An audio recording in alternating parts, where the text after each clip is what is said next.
Hello बच्चों, आज हम देखने वाले हैं क्लास 10th में से एनसीईआरटी का जो प्रश्नावली चल रहा है 6.3। इसमें हम लोगों ने 2 वीडियो लेक्चर कवर कर रखा है और इस प्रश्नावली का लगभग 10 क्वेश्चन सॉल्व हो गया है 2 वीडियो लेक्चर के माध्यम से। और आज हम बात करेंगे क्वेश्चन नंबर 11 से लेकर के 16 तक के जो सॉल्यूशन हो कैसे होंगे। तो बच्चों, अगर आप अभी तक इसके पहले 10 क्वेश्चन नहीं देखा है तो आप डिस्क्रिप्शन में जाएँ, आपको लिंक मिल जाएगा जहाँ से आप देख सकते हो। यस, तो चलिए फाइनली स्टार्ट करते हैं। क्वेश्चन नंबर 11 क्या है और आज इस प्रश्नावली का हम करेंगे अंत। क्लियर है? ओके। तो जैसा कि आपके स्क्रीन पे दिया हुआ है और फिगर भी दे दिया हुआ है फिगर भी दे दिया है, तो विचार करेंगे। आकृति में कह रहा है कि ए बी बराबर ए सी वाले एक समद्विबाहु त्रिभुज ए बी सी की बढ़ाई गई भुजा सी बी पर स्थित एक बिंदु ई है।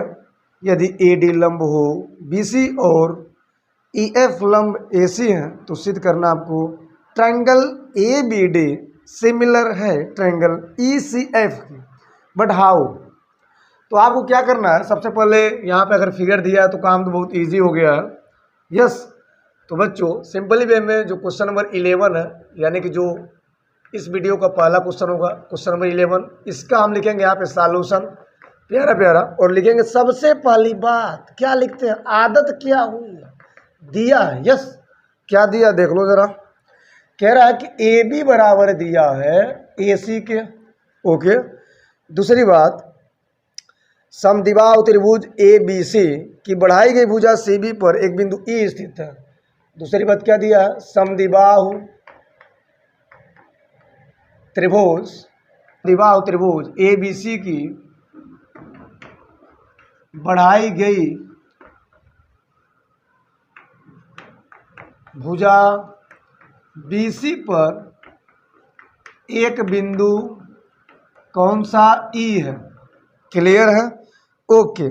साथ ही साथ कह रहा कि AD लंब हो, AD लंब हो किस पर, BC पर, और EF लंब हो AC पर, EF लंब हो किस पर, AC पर। तो आपको बताना है, यानी कि सिद्ध करना है। क्या सिद्ध करना है देख लो जरा। सिद्ध करना है, क्या सिद्ध करना है? सिद्ध करना है ट्रायंगल ए बी डी समरूप है ट्रायंगल ई सी एफ के। क्लियर? ओके। तो विचार करेंगे। बहुत सिंपल क्वेश्चन है, इसके पहले तमाम क्वेश्चन हल हो चुका है, तो ये क्वेश्चन बहुत सिंपल हो गया। सब कुछ दिया है और आपने रख दिया, बस सिद्ध करना पकड़ लेंगे, त्रिभुज में प्रवेश कर जाएंगे। A B D E C F, A B D ये वाला खड़ा वाला, ई सी एफ ये वाला पड़ा वाला। ओके। तो क्या लिखेंगे पहले, उपपत्ति। तो उपपत्ति का मतलब महाविपत्ति, यहाँ पे ज़्यादा विपत्ति नहीं होगा। तो चलिए प्रवेश करते हैं। Triangle what A B D and triangle what E C F में कुछ बातें होंगी ज़बरदस्त। A B D E C F में पहली बात है ए बी डी, यानी कि यहाँ पे कोण बन रहा है, और ई सी एफ यहाँ पर भी कोण बन रहा है। तो अगर हम ध्यान से देखें कि ए डी बी कर दें यह कोण, ओके, जो कि यहाँ पे दिया ए डी लंब है बी सी पर, तो यह कोण इस कोण के बराबर होगा, अर्थात ई एफ सी के बराबर होगा प्रत्येक 90 से, क्योंकि लंब दिया है। तो भैया जो दिया उसे पहले लिख लो। क्या लिखोगे, कोण ए डी बी ओके बराबर होगा कोण ई एफ सी के। क्यों दिया है, कैसे दिया, प्रत्येक 90। ओके। दूसरी बात क्या, अगर कोण मिल रहा है तो एक और कोण मिल जाए तो काम बन जाएगा सर। ओके। तो यहाँ पे दिया ए बी बराबर ए सी। अब ये क्या, ए बी बराबर ए सी और साथ ही साथ ए बी सी समद्विबाहु त्रिभुज है।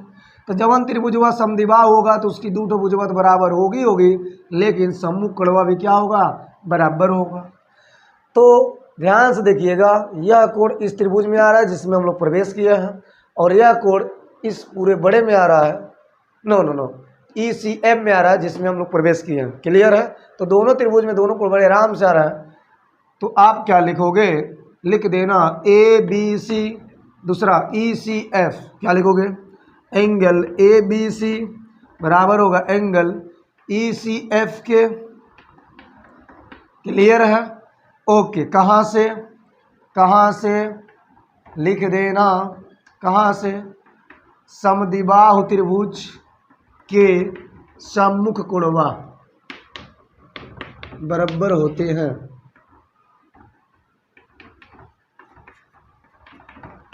क्लियर है? ओके। तो दोनों कोण कोण से क्या कर देंगे बाबू? समरूप कर देंगे। सो इसीलिए क्या लिखेंगे? Triangle what A B D समरूप हो गया ट्रायंगल ई सी एफ के। जब दो ठो कोण मिले समरूप करना हो तो आप ताका झाकी बंद करें और राय लिखे एंगल समरूपता कसौटी से हो गया। क्या लिखेंगे? क्या लिखेंगे? एंगल समरूपता कसौटी से, यानी कि angle similar properties, angle similar rules बोल सकते हैं। यहाँ पर दो कोण बराबर है उस त्रिभुज के, उस दोनों त्रिभुज के, अर्थात तीसरा कोण अपने आप बराबर हो जाएगा। तो बच्चों ये रहा आपका सिंपल वे में बड़े आराम से क्वेश्चन नंबर 11 का सॉल्यूशन। चलिए अब बात करते हैं क्वेश्चन नंबर 12। चलिए बच्चों देखते हैं क्वेश्चन नंबर 12 क्या कह रहा है। क्वेश्चन नंबर 12 जैसा कि आपके स्क्रीन पर दिख रहा है, आप ध्यान से देखें, मैं क्वेश्चन पढ़ रहा हूँ। ठीक, कह रहा है कि एक त्रिभुज ए बी सी की भुजाएं ए बी और बी सी तथा मध्यिका दिया है ए डी एक अन्य त्रिभुज, यानी दो त्रिभुज, एक अन्य त्रिभुज पी क्यू आर की क्रमशः भुजाओं पी क्यू और क्यू आर तथा मध्यिका पी एम के समानुपाती है, तो दर्शाइए कि त्रिभुज ए बी सी समरूप होगा पी क्यू आर के। बड़ा सिंपल है, मैं आपको बता दूं, बहुत सिंपल है। क्या करेंगे? सबसे पहले दो ठो त्रिभुज बना लीजिए, धड़क धड़क धड़क धड़क। एक यहाँ पे त्रिभुज कर लीजिए,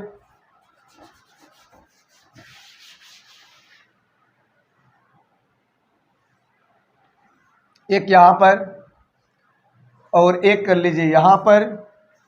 क्लियर? इसका नाम क्या दिया? A B C. इसका नाम क्या दिया? P Q R. ओके। मध्यिका दिया हुआ है तो बस मध्यिका ऐसे कर देना, ऐसे हो गया। इसका नाम डी ए डी, इसका नाम पी एम कर दिया। क्लियर? तो बच्चों सिंपल, जो दिया उसे आप फटाफट रखोगे। मैंने स्टाइल बता दिया है, लिखेंगे दिया है, पहले दिया लिख लेंगे, उसके बाद काम करने में मजा आएगा। हमें क्या लिखेंगे? सबसे पहले यहाँ पर ए डी और पी एम ये दोनों क्या है? मध्यिकाएं है, तो लिख लो, लिखो what A D and P M दोनों मध्यिकाएं हैं। A D and P M triangle क्रमशः triangle A B C and triangle P Q R की मध्यिकाएं हैं। इतनी बात है। क्लियर है? ओके। और क्या दिया है? साथ ही साथ और क्या दिया है? और क्या दिया है? ए बी बटा पी क्यू, यानी इस त्रिभुज का इस त्रिभुज के साथ ए बी बटा पी क्यू संगत भुजाओं का अनुपात। लेकिन ध्यान दीजिएगा बी सी बटे क्यू आर और ये बराबर मध्यिका, यानी कि ए डी बटा पी एम। तो बच्चों यहाँ पे सिद्ध करना पड़ेगा। क्या सिद्ध करना पड़ेगा? लिख लो, सिद्ध करना है। क्या सिद्ध करना है?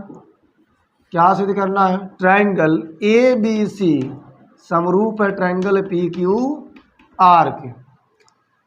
इतनी बातें लिखना था। ओके, तो चलिए लिखते हैं उपपत्ति विपत्ति जायजो प्रूफ प्रमाण दे दो ना। यस, तो क्या होगा? सबसे पहले देख लेना जरा, यहाँ पर मध्यिका को लेंगे सबसे पहले प्रॉपर्टी में। तो मध्यिका में क्या? यह मध्यिका इसको, इस रेखाखंड को क्या करती है? दो बराबर भागों में बांटती है। अर्थात अगर ये पूरा 4 सेमी है तो 2 और 2 4 हो जाएगा। यो अगर 6 है तो क्या हो जाएगा? 3 और 3 6 हो जाएगा। समझिएगा ध्यान से।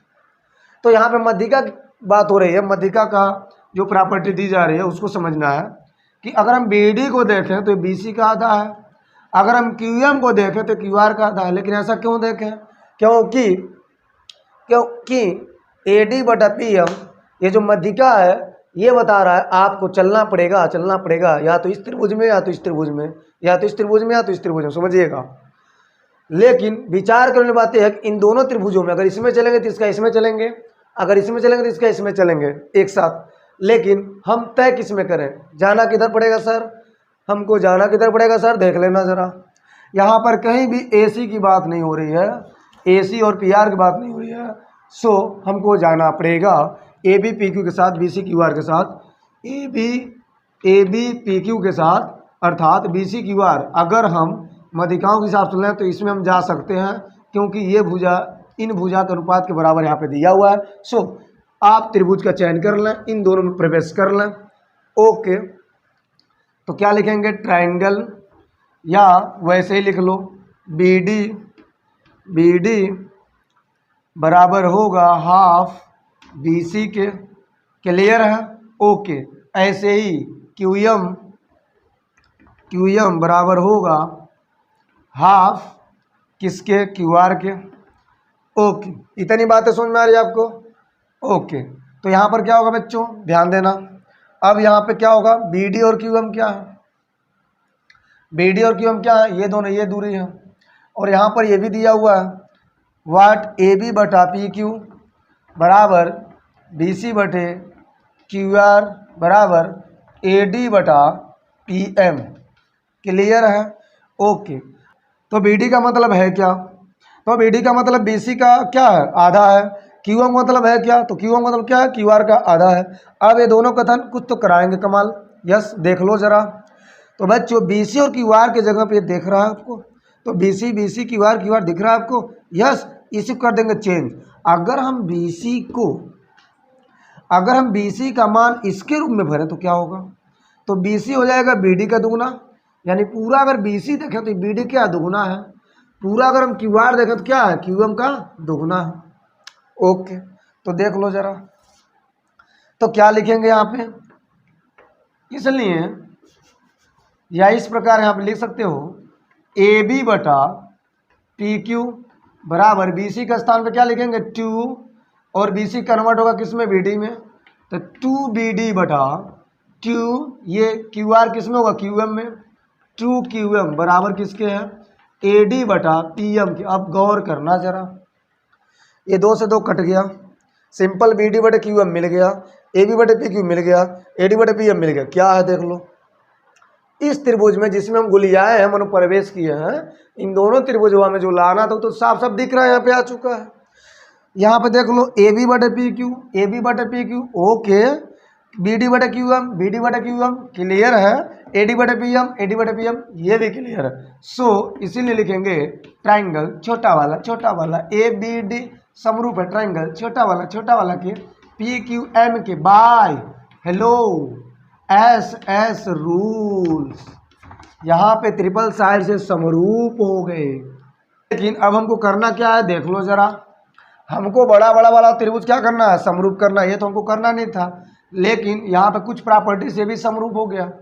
अब छोटा वाला छोटा का समरूप है, यो अपने यहाँ पे इसमें समरूप होगा। जब ये सब समरूप होंगे तो सब बड़का समरूप होगा, ऐसा आप सोचिए, और ऐसा होता भी है। अब आप एक काम कर लो कि अगर ये समरूप न करें तो क्या गड़बड़ी हो गई, बहुत सारी गड़बड़ी, प्रॉपर्टी मिलेगा ही नहीं। अब ये दोनों समरूप है तो कम से कम ये कोण बराबर कर लेंगे। ओके, तो क्या होगा, एंगल B बराबर एंगल Q के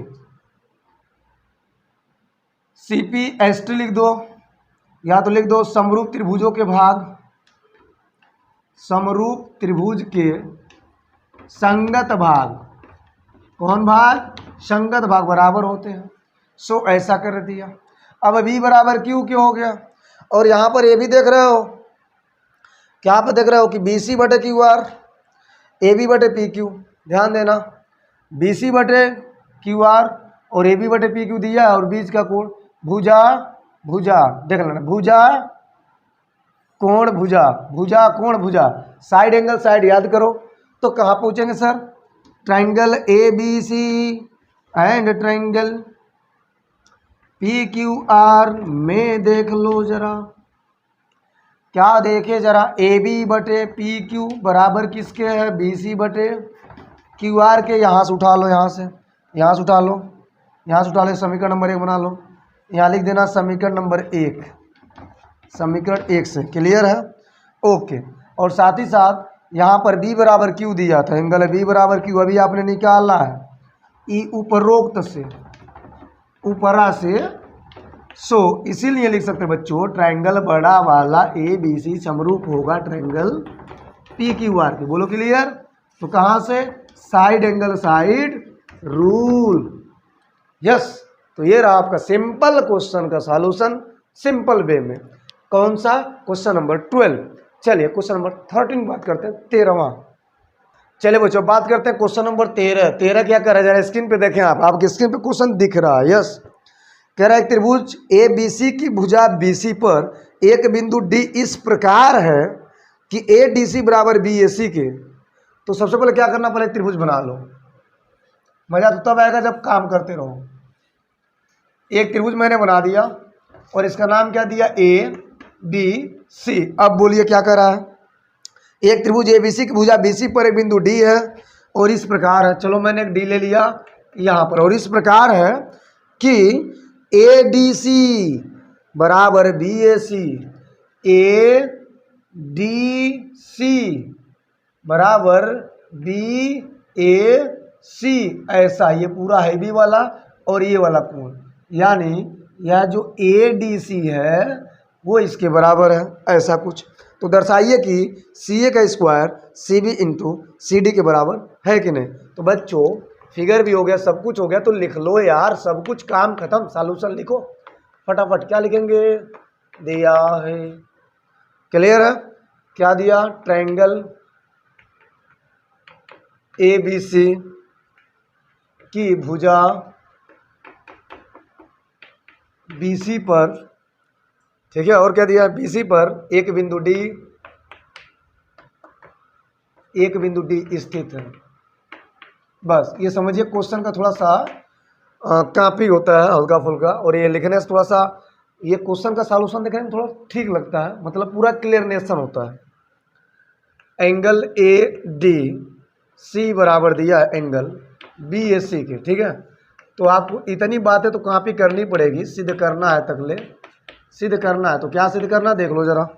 कह रहा है कि आपको लाना है सी ए का square equal to C B into C D. चलिए करते हैं फटाफट, सेकेंडों में खल्लास, एक आध मिनट लग जाए तो कोई बात है नहीं।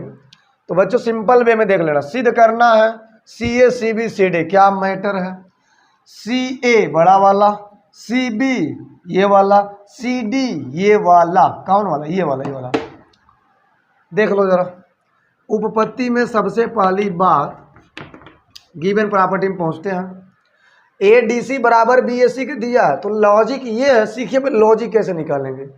हम यहाँ पे कर क्या रहे हैं, यहाँ पे दिया क्या है, ए डी सी ये वाला कोण, साथ ही साथ बी ए सी मानो बड़े त्रिभुज का कोण, दो त्रिभुज, अरे 2 3 4 जो भी त्रिभुज बन रहा है, 2 या 3 त्रिभुज बन रहा है, तो आपको क्या करना है, बड़े त्रिभुज का कोण और इस छोटे त्रिभुज का कोण ये बराबर दिया है, तो आपको हर हाल में इसी ट्रायंगल में जाना भी है, किसके साथ, बड़े त्रिभुज के साथ।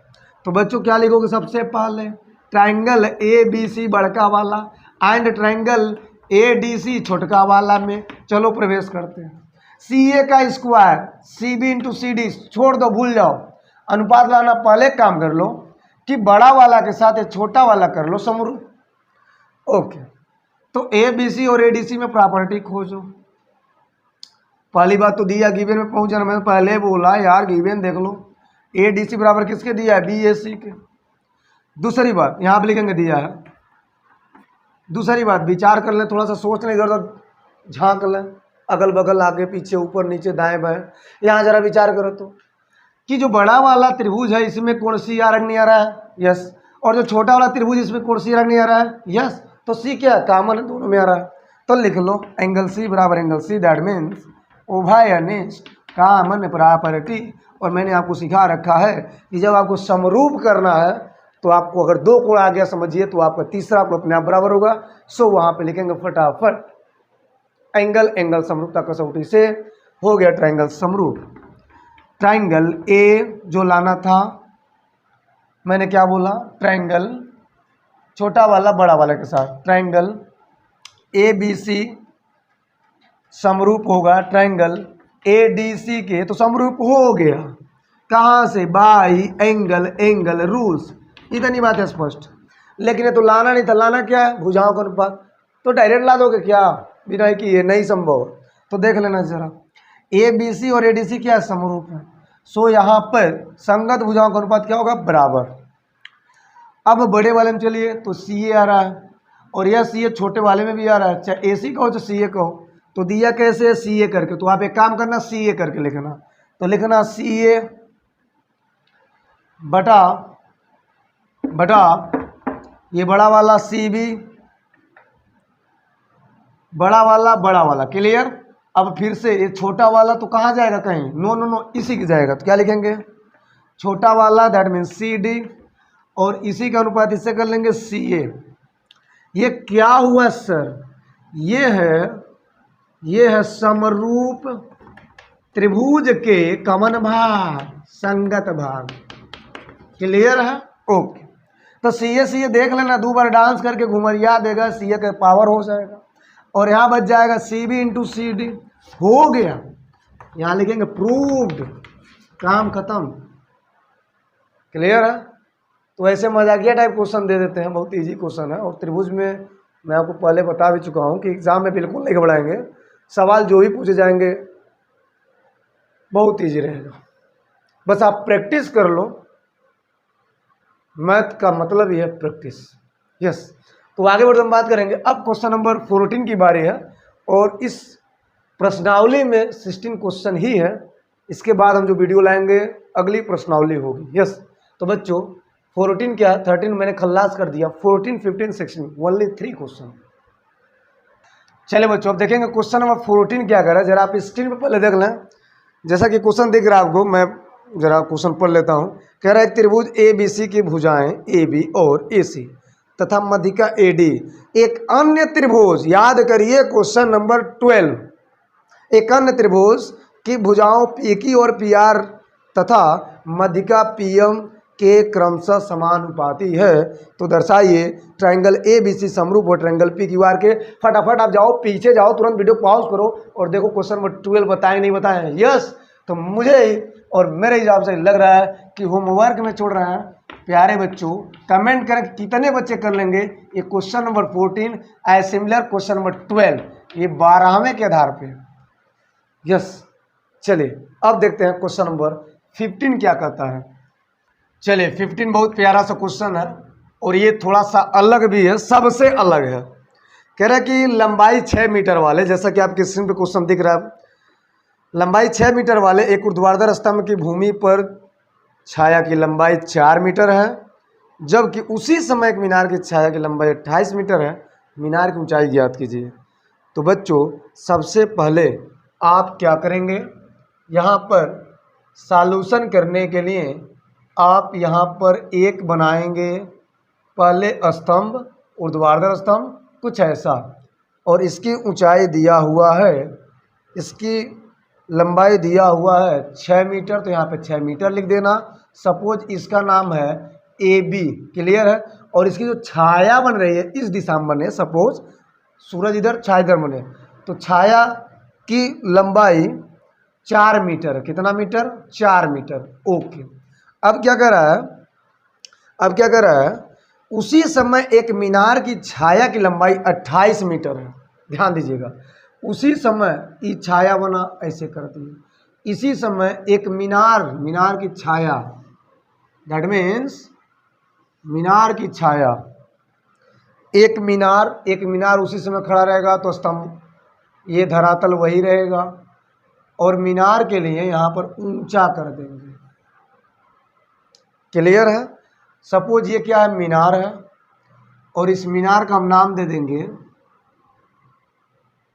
ये मीनार है और इस मीनार का नाम क्या दे देंगे, इस मीनार का नाम दे देंगे वाट डी ई करके दे देंगे, ठीक है। और इसकी ऊंचाई नहीं दिया, लेकिन इसकी छाया मतलब यहाँ से लेकर के यहाँ तक दिया 28 मीटर। क्लियर है? ओके, अब समझने वाली बात क्या है कि आपको यहाँ पर निकालना है मीनार की ऊंचाई क्या होगी। तो चलिए बच्चों यहाँ पर विचार करते हैं। एक स्तंभ 6 मीटर लंबा और एक मीनार जिसकी केवल छाया दिया हुआ है, स्तंभ की छाया 4 मीटर, मीनार की छाया 28 मीटर, बट स्तंभ की लंबाई दिया हुआ है लेकिन मीनार की लंबाई गायब है। साफ साफ स्पष्ट हो रहा है कि यहाँ पर आपको सिंपल क्या करना है, सिमिलर प्रॉपर्टी ही लगानी है। तो मैंने क्या किया, इस फिगर को हम अलग बना सकते थे, लेकिन ऐसा क्यों नहीं किया है, ऐसा इसलिए नहीं किया क्योंकि यहाँ पे आराम से आपको एंगल एंगल वाली प्रॉपर्टी दिख रही है। चलिए विचार करें। सॉल्यूशन में सबसे पहली गजब बात क्या लिखेंगे, लिखेंगे दिया है, क्या दिया है देख लो जरा, मीनार स्तंभ की लंबाई दैट मीन्स ए बी बराबर दिया है कितना, 6 मीटर। ओके, और क्या कह रहा है, एंड स्तंभ की छाया दिया है, फटाफट लिख देना, छाया मतलब BC या CB, क्लियर है, BC या CB बात है कही, 4 मीटर, इतनी बातें स्पष्ट है। ओके, साथ ही साथ मीनार की ऊंचाई आपने क्या माना, H मान लिया, कुछ भी मान लिया, और यहाँ पर उसकी छाया कितना दिया हुआ है, 28, क्या लिख देना, मीनार की छाया की लंबाई दैट मीन्स क्या, CE बराबर दिया है 28 मीटर। इतनी बातें आपको लिखने आ जाएगा। यस, तो फाइंड करना बच्चों, फाइंड करना दैट मीन्स ज्ञात करना है आपको मीनार की ऊंचाई या मीनार की लंबाई। क्लियर, कितना मीनार लंबा है, दैट मीन्स लंबाई का मतलब होगा DE आपको निकालना है, यानी फाइंड आउट करना है।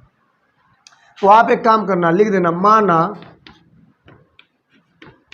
मीनार की लंबाई या ऊंचाई H मीटर है। क्लियर, यानी अब टारगेट क्या बना, H बना। अगर H निकल गया तो काम खल्लास। एक काम कर लो, बिंदास हो जाओ एकदम, क्योंकि यहाँ पे प्रॉपर्टी देख लो, छोटा ट्रायंगल, छाया नो ऊंचाई यस, लंबाई यस, छाया छोटका छाया बड़का छाया, छोटकी लंबाई बड़की लंबाई, अर्थात छोटका ट्रायंगल और बड़का ट्रायंगल। तो प्रवेश करो, ट्रायंगल ABC मतलब छोटका, एंड ट्रायंगल बड़ा वाला DEC, ट्रायंगल DEC में प्रवेश करें। तो क्या देखेंगे सर, ये ऊंचाई है, ये भी ऊंचाई है, एक स्तंभ या मीनार कुछ भी खड़ा हो धरातल पर तो 90 डिग्री होता कि नहीं होता है। ये तो पहले आप जान चुके हो। इसको सपोज 1, इसको सपोज 2, यहाँ पर तो 1 बराबर किसके होगा, 2 के होगा। ऐसा क्यों, क्योंकि 90 डिग्री है। तो लिख लेना 1 बराबर एंगल 2, कहाँ से प्रत्येक 90 डिग्री से, और कहाँ से। दूसरी बात, चाहे छोटका त्रिभुज हुआ हो चाहे बड़का त्रिभुज हुआ हो, दोनों का कोणवा या दोनों का जो छाया बन रहा है वो यही बिंदु बन रहा है, अर्थात यही आखिरी छोर है। सो इसका मान यानी एंगल जो होगा ये कॉमन होगा, अर्थात एंगल C बराबर किसके, एंगल C के। क्लियर हुआ, तो ये हो जाएगा उभयनिष्ठ। क्लियर है, ओके। तो बच्चों एंगल से क्या सीखा, ये छोटका त्रिभुज बड़का त्रिभुज के समरूप है। लिख लो, ट्रायंगल छोटा वाला ABC समरूप है, ट्रायंगल DEC के लिख देना बाई एंगल रूल्स। अब ये क्या गड़बड़ है सर, ये तो करना ही नहीं था, लाना H का मान ही क्या कर रहा है, समरूपन क्यों कर रहा है। आप मन में क्वेश्चन होगा तो देख लो, अगर समरूप नहीं करेंगे तो लंबाई बटा लंबाई कहाँ से आएगी, छाया बटा छाया कहाँ से आएगा। तो बच्चों यहाँ पे कुछ आइडिया लगानी पड़ती है। सो अगर दोनों त्रिभुज समरूप है तो उनके संगत भुजाओं का अनुपात क्या होता है, बराबर। ये तो आदत हो गई लगाते लगाते। तो लिख लेना, इसीलिए ये समरूप है, इसीलिए कौन वाला, हई बटा मतलब AB बटा DE, बराबर किसके, BC बटा CE, BC बटा CE। जरा गौर करें, नजरें कहीं और न करें। AB का मान कितना दिया, अच्छा है, तो सिंपल अच्छा हो गया। और ये हुआ क्या है देख लेना, नहीं लिख रहे हो तो लिखते रहना। समरूप त्रिभुज के संगत भाग, सब लिखना पड़ता रीजन। AB का मान 6, DE का मतलब है क्या, तो DE का मतलब है ये वाला जिसको मैंने H कंसाइडर कर लिया, ओके। BC का मतलब क्या है, BC का मतलब 4, तो लिख दो 4। CE का मतलब क्या है, तो CE मतलब ये पूरा दूरी 28, तो लिख दो 28। 4 एकम 4 या 4 सते 28 और 6 सते 42, ए बाबू एच का मान हो जाए 42 मीटर। ये आपका आंसर क्लियर है, ओके।